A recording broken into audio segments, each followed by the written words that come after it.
the tidbit from this seminar that I use a lot is that they had done a little study and they figured out that it took their dogs 0.3 seconds to do a full stride. Every stride for her dog was 0.3 seconds. Didn't matter whether the stride covered 10 feet or whether it covered 18 inches. It took 0.3 seconds for all 4 feet to go through its little motion. Really close. So she said the dog that runs the fewest strides wins the course. Doesn't matter the yardage, what matters is the number of strides. So when you're looking at a challenge like this,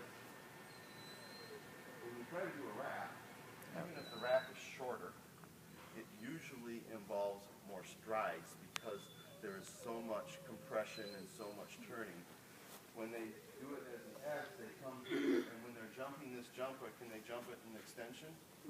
They can, can't they? So they'll jump in extension here, covering a lot of ground, and they'll be, if you videotape the dog wrapping one versus S-ing one, there's almost always fewer hits on the ground with the S because the extension, even though it might be a longer distance in some situations, because let's change this, let's say I was going to the blue jump. Now you have some challenges. Is it wrapping better or is S-ing better? And nearly always, to keep them in that extension and do the natural path of the dog will be faster. It's also easier on the dog, just to keep it stretched up. So, though there are 4 paths here, there's really one that I want you to look at, which is to come around here, and do this, and do that. All right? So now that we determine, let's just say we've determined that is the desired path of the dog, how many handling schemes are there? To take them, to put the dog on the same path. I mean, we all want them to run that path. How many different ways? Somebody starts throwing me an idea. Somebody, give me an idea. How would you do it? Forced front. So a forced front would be bring them out here past the jump, front, and out. Actually, I did it wrong. I would want to be rotating way out here, but a forced front has a side change right here. All right, what else? German. A German. With the German, I would send them to the back. I'd tell them to jump the jump and lead. Okay, what else?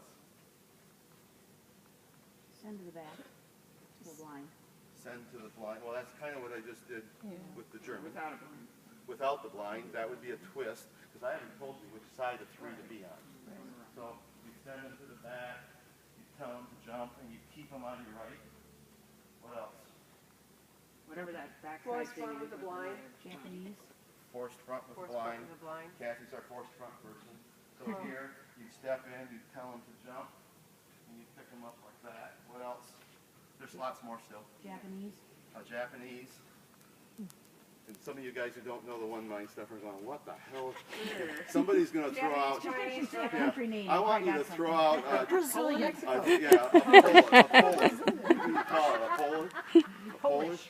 All right, a Japanese is a blind cross, okay, instead of the forced front. So I'm going to hold my dog on this side, all right, tell him, set this line from here, and then as I approach this jump, I'm going to execute the blind cross. Yikes. And do that. Okay? That's a Japanese. What else? Twist. The twist was one I did over here already, which was push to the back and leave them here and then open back up. It's the same as a German without the side change. What else? If this was a start line obstacle, you could do it on the backside, call them to the backside. And then send. Okay, that'd be a forced front. Yeah. With another front. I have a question. I have one more to do still, When but you do the wrap, don't you want to take them to the outside of that one instead of the inside of this one? Wouldn't it be a better line to go? could be. Could be. Most of them have, I mean, this is just the facilitator jump to get Okay. to get the thing moving, because if I put you on that side, you're all going to lead way out, and I don't want you to do that. There's one more. Whiskey. Oh, what's A that? whiskey cross is a rear cross from the takeoff side, or the landing side of the obstacle. So in this case, I would be coming through here, I would tell my dog to jump, with rear cross. And one mind calls that a whiskey cross. Probably not your choice here because you can be further downstream. Okay? So there's all those different ideas. There might be more, but those are the ones that I can think of. So how do you choose which one to use? What's our criteria to decide Natural which one line you're of going to the use? dog. The path. Yeah, the path is going to be the same for the dog every time. I want the dog to travel that path. Now, which technique, though? What's going to govern which technique? Where you can get We're to. going to What you're afterwards. comfortable from, Yeah. what your skill set is. That's one. Okay? If you have but you know, so if you just suck at rear crosses, then the whiskey cross would never be your choice. Okay? If your backside command, just push them to the back, is weak, then these ones handling from the landing side would be problematic because chances are you got to take them to the backside and that's a long way around that corner. So your skill set plays a role. What else plays a role in making that decision? Contact.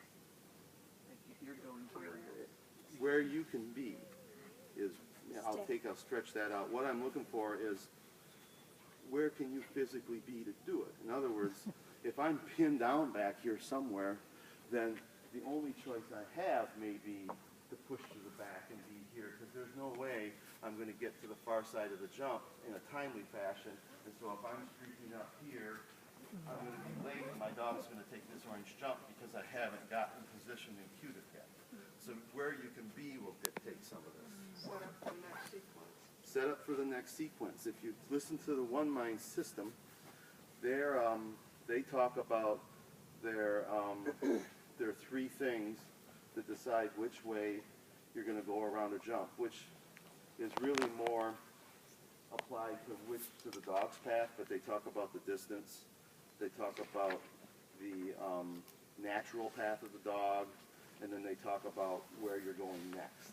And that would affect their decisions on how they do that. Now, in this situation, this path we've chosen, I think would handily win that test of judging distance, judging the natural path of the dog and all. But obviously, if you need to be farther downstream, to be somewhere over there, then working on the far side of the yellow jump would be of an advantage. There's one other factor. Which one's the fastest? Which one can you win with? Which one keeps the dog moving the best? Because when you look at this stuff, if I'm looking at you like this and you're my dog, does this cause you to collect or extend? Collect. If I look at you like this, what does it do? It causes extension. Correct. So a general rule is blind crosses cue more extension than front crosses do. Rear crosses slow the dog even more down than front crosses. So a rear cross is the slowest thing. I'm painting with a big brush. Front crosses are faster. Blind crosses can be fastest if you have the skill. So if I'm going to do the German, and I push my dog to the backside, they come around here and they see what? They see me doing this. Now, if I'm very proficient at this, it makes much less difference because if I push to the back and they come around here and I'm already here, now I'm not collecting the dog nearly as much as if I'm a little late and I'm trying to get out of the way and the dog's going, oh shit, the big guy's in my way. Okay? We don't want that. But you see how I'm still facing off on the dog. If I come through here and I do my forced front cross, here I am rotating, there my dog's coming, what am I doing? I'm facing in, and if you watch the dog, they're going to shorten up their stride because once again they got to get out of the big guy's way. All right? If I do a well-timed blind cross, and I'm coming through here and I'm cueing my dog all forward right now, I set this line and then I rotate. At no time am I ever collecting my dog. Agree? I'm not ever in their face. So now, heading to this jump, stretch or extension all the way around. But my guess is this group hasn't done a lot of Japanese. Because it's something that I used to hold as, well, that's what you do when you have this little papillon and you're just trying to keep them stretched out as much as possible. That's what I saw it used at. It's called the Japanese because these Japanese people, if you watch them at the, sorry, I shouldn't say it that way, at the FCI, you watch the Japanese team, and the ones that are excelling, there's a whole bunch of them with these little toy poodles that just run like the wind. And they're the ones that did this move. Most of these moves have their name because there was somebody that originated it from that country at the World Championships. That's how come there's the Germans called the German. It's because the Germans were doing this somewhere. Well, the Japanese doing this blind cross to the backside with their little dogs is where it came from. So I've always looked at it and said, well, that's fine for them little dogs, but how would I ever get that done? Well, I went to camp this year with Jenny, and we did more of these than you can count, and they work. But does your really well. timing have to be a whole lot spot Oh, my on? goodness, I'm saying. In the beginning, your timing has to be impeccable. Right.